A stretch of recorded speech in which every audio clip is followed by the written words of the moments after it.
Mabigat siya. Ang sarap niyang hawakan. Ang lamig niya.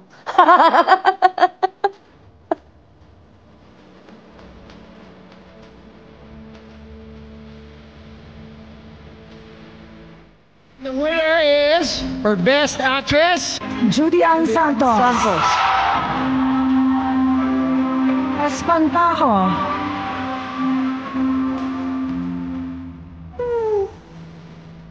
Hindi ko pa rin mapaliwanag sa totoong salita.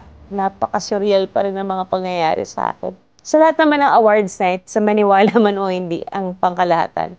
May parte ng puso mo na hindi ka maniniwala, pero may parte ng puso mo na kumakapit na sana, Lord. Pero sa bawat awards night, anything can happen. Kasi 10 napakagandang pelikula.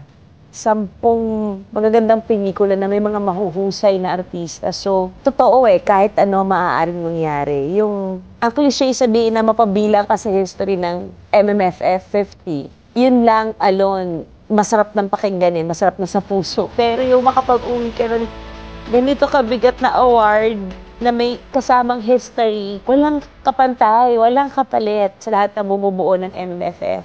Thank you. Maraming salamat po talaga. Binuhay niyo ang pelikulang Pilipino. It is really a history. So, it's so good to be part of that history. Hindi pa rin ako makapaniwala sa tunay na salita na naiuwi ko siya. Kasama ko siya sa pagtulog ngayon.